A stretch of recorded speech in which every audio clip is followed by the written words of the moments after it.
Okay, now we're going to go over packing books and CDs. You'll see I'm going to start from the bottom of the bookcase up, and that I've brought my packing materials down to the ground with me. This prevents a lot of unnecessary leaning over, which will end up hurting your back. So we're going to begin by grabbing a couple books here. We're going to put the books on end into the book box with the bindings facing towards the end outside of the box.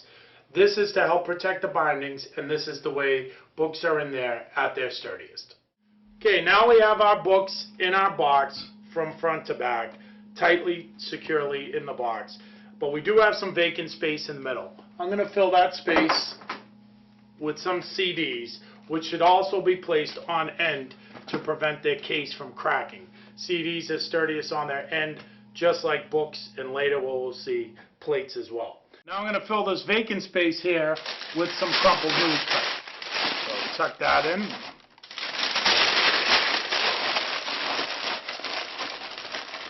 Now we can keep the books from shifting side to side here, but we also still have a lot of vacant space on the top. This will have the box crushing during transport, so we're going to have to fill this space up.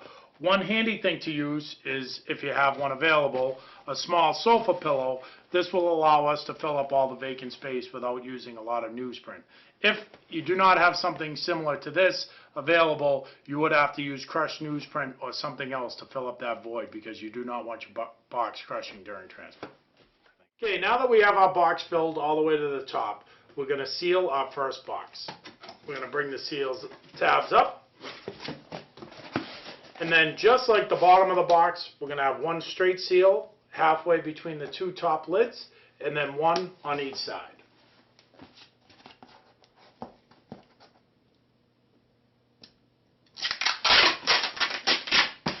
When we're sealing the top of the box, we do want to pull it together to make sure it's as tight as possible.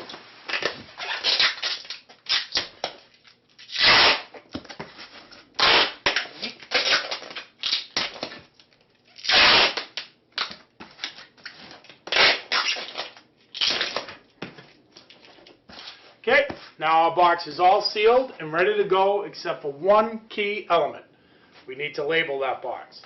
We want to label the box in multiple spots to make it easy for the movers to decide where it's going.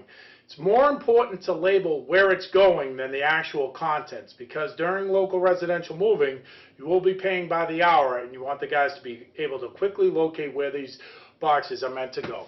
So we suggest labeling on two corners the room of destination. So this box will be labeled